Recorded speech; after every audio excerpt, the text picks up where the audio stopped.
سلسلے میں ہم نے ظاہر سوچا کہ کسی ایسے شخص سے بات کی جائے جو انہیں بڑے قریب سے جانتا بھی ہو اور ان کو بحیثیت ایک شخص بھی جانتا ہو، بحیثیت ایک اسٹیٹس مین بھی جانتا ہو. تو ہم نے بات کی اشرف لیاقت علی خان صاحب سے، جو کہ پاکستان کے پہلے وزیر اعظم نوابزادہ لیاقت علی خان صاحب کے صاحبزادے ہیں، کراچی میں مقیم ہیں ان دنوں.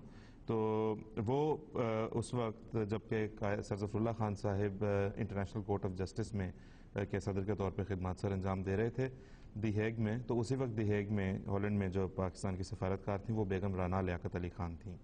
تو یہ فیملی ظاہر ہے بڑے قریب سے سر ظفر اللہ خان صاحب کو جانتی ہے. اشرف لیاقت علی خان صاحب سے جو ہماری گفتگو ہوئی ناظرین وہ ریکارڈڈ اس وقت ہم آپ کی خدمت میں پیش کر رہے ہیں. جی السلام علیکم اشرف لیاقت علی خان صاحب. وعلیکم السلام آصف صاحب. جی اشرف صاحب، میں آپ سے پوچھنا چاہتا ہوں کہ سر ظفر اللہ خان صاحب کے ساتھ آپ کی جو یادداشتیں ہیں وہ کس دور کی ہیں؟ اچھا، مین جو ان کے ساتھ جو تھا وہ تھا جب وہ میری والدہ ہالینڈ میں تھیں ایمبیسڈر، اور ظفر اللہ صاحب تھے انٹرنیشنل کورٹ آف جسٹس کے جسٹس. تو ان زمانے کا دور جو ہے وہ مجھے اچھی طرح یاد ہے، اور اس میں یہ تھا کہ ظفر اللہ صاحب اور میری والدہ اور ہمارے جو تعلقات ہیں خاندانی وہ تو بہت پرانے ہیں، وہ تو پارٹیشن سے پہلے کی بات کر رہا ہوں میں.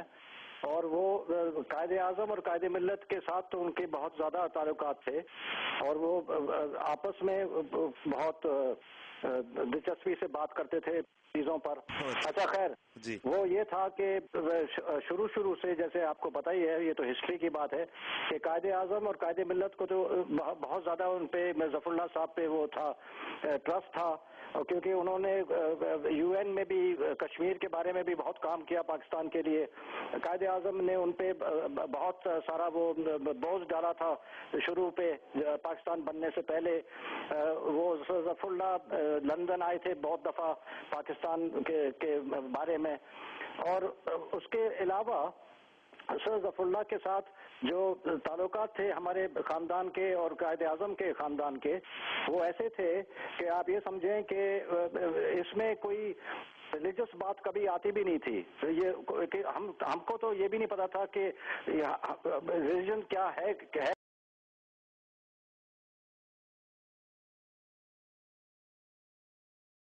کیا، کیونکہ قائد اعظم یہ کہتے تھے کہ جی بات یہ ہے کہ ہمیں تو انسان دیکھنا ہے، ہمیں ریلیجن سے تو خیر ظاہر ہے ہم مسلمان ہیں جو بھی ہیں، لیکن ہمیں انسانیت کی بات کرنی ہے. جو انسان کے لیے کام کرتا ہے، اور ملک کے لیے ظفر اللہ صاحب نے بہت کام کیا، اس پہ زیادہ زور ہوتا تھا ہمارے گھر میں. اور اس کے علاوہ میں یہ کہہ سکتا ہوں کہ میری والدہ کے ساتھ ہالینڈ میں وہ بڑے شوق سے اسکریبل کھیلتے تھے، اور دونوں کو سیشنز تھے ان کے. ظفر اللہ صاحب شام کے ٹائم پہ آتے تھے اپنے انٹرنیشنل کورٹ کے بعد، اور میں کبھی کبھی ہوتا تھا گھر میں، تو وہ مجھ سے بھی بات کرتے تھے کہ کیا کر رہے ہو، کیا ہو رہا ہے وغیرہ. اور وہ ہمارے ساتھ تو خیر وہ پرانی تعلقات تھی جب ہم بچے تھے دلی میں پارٹیشن سے پہلے. میں تو ان زمانے کی بات کر رہا ہوں کہ وہ تو ہر وقت ہم پہ بڑا انٹرسٹ لیتے تھے کہ بچے یاد رکھو بچوں کے یہ تعلیم جو ہے، سب سے بڑی بات تو یہ ہے کہ تعلیم تم اپنا صحیح کرو، کیونکہ بعد میں دنیا میں یہی ایک چیز ہوگی جو تمہارے پاس جو کوئی چھین نہیں سکتا تم سے.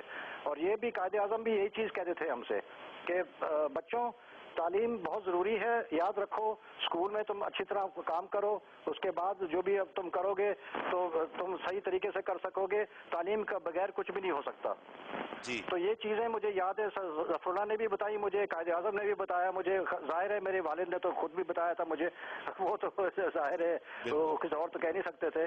اس کے علاوہ ظفر اللہ صاحب کا یہ تھا کہ وہ بچوں کے ساتھ، اور جیسے ہم تھے ینگسٹرز جو ہم کہہ سکتے ہیں، ینگسٹرز کو وہ ایڈوائس دیتے تھے کہ دیکھو بات یہ ہے کہ دنیا میں ہر قسم کے لوگ تمہیں ملیں گے، تمہیں سب کے ساتھ صحیح طریقے سے ملنا ہے، صحیح سلوک کرنا ہے، کسی کو برا نہیں کہنا ہے. کیونکہ وہ ظاہر ہے وہ جب انڈین سب کانٹیننٹ کی بات ہو رہی تھی اس میں تو آپ خود بھی دیکھ سکتے ہیں کہ وہ انہوں نے جو ڈیلنگ کی تھی ہندوز کے ساتھ کی ہے، کرسچنز کے ساتھ کی ہے، سکھوں کے ساتھ کی ہے، مسلمان تو خیر تھے ہی وہ. تو ان کا تو یہ تھا کہ اتنے براڈ مائنڈڈ تھے کہ بہت کم لوگ ہیں اس طرح کے.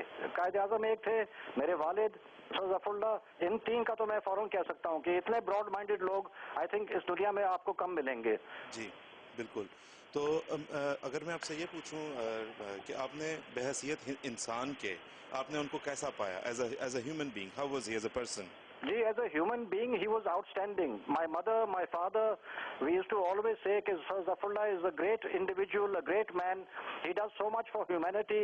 He does not care what type of, where you are from, which nationality are you, what religion are you. He is interested in humanity itself as a human being. تو یہ بہت بڑی بات ہے, بہت بڑی بات تھی ان میں. جی بالکل. اور اگر میں آپ سے پوچھوں کہ پاکستان ایز اے نیشن کے لیے سر ظفر اللہ خان کی خدمات کو کیا تھیں, آپ ان کو کیسے دیکھتے ہیں, اور آپ کے گھر میں انہیں کیسے دیکھا جاتا تھا؟ نہیں, دیکھیں نا, ہمارے یہاں تو یہ تھا کہ ہم تو بڑی عزت سے ان کو دیکھتے تھے, اور وہ تو بہت پرانی بات تھی ہمارے لیے.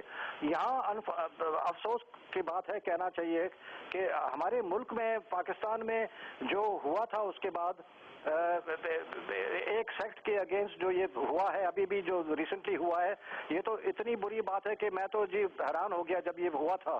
تو مجھے تو سمجھ میں نہیں آیا کہ یہ کس نے کیا, کیوں کیا.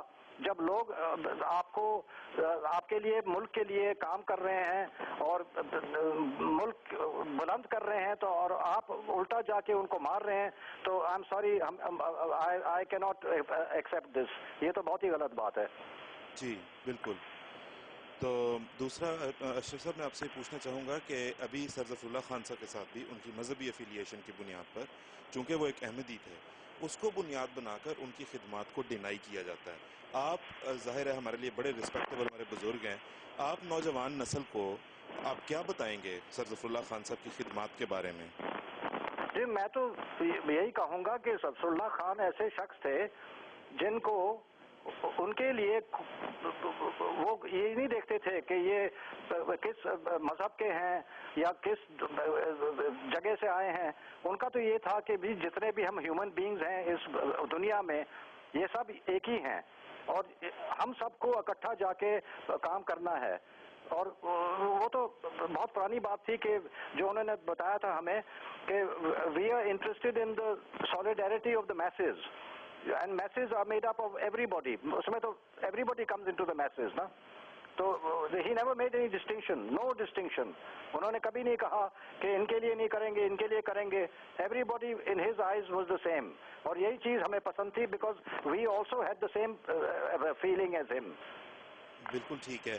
تو اشرف صاحب, آپ نے جس طرح بھی بتایا, آپ نے سر ظفر اللہ خان صاحب کو بڑے قریب سے دیکھا, آپ کے والدین نے اور بھی قریب سے ان کے ساتھ دیکھا, ان کے ساتھ کام کیا. بالکل بالکل. ان کا جو وطن کے ساتھ جو محبت تھی, اس پہ کسی طرح کوئی شخص ڈاؤٹ کر سکتا ہے کبھی بھی کہ ان کو اپنے وطن سے محبت نہیں تھی؟ نہیں, کوئی نہیں کہہ سکتا جی. اگر کوئی کہتا بھی ہے تو وہ تو خود غدار ہوگا ملک کا, اگر کوئی کہتا ہے.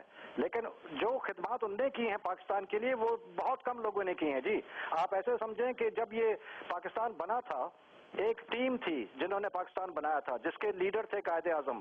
اچھا ٹھیک ہے, اس ٹیم میں سر ظفر اللہ تو بہت ہی زیادہ اونچے تھے اس ٹیم میں. He was one of the pioneers of this team that made Pakistan. So if anybody says کہ ظفر اللہ صاحب has not done anything for the country or has done something wrong for the country, he himself is a traitor. میں تو یہ کہوں گا. جی بالکل ٹھیک. یہ تھی ناظرین وہ گفتگو جو اشرف لیاقت علی خان صاحب کے ساتھ ہوئی, جو کہ نوابزادہ لیاقت علی خان صاحب پاکستان کے پہلے وزیر اعظم کے بیٹے ہیں, اور وہ اپنے خیالات کا اظہار کر رہے تھے. آئندہ پروگرامز میں ہم کچھ اور لوگوں کے بھی خیالات آپ تک پہنچاتے رہیں گے, جو بتائیں گے کہ پاکستان کے قیام میں, پاکستان کے استحکام میں جماعت احمدیہ کتنا نمایاں اور کتنا قابل قدر کردار ادا کرتی رہی ہے اور کرتی چلی جا رہی ہے اللہ کے فضل سے.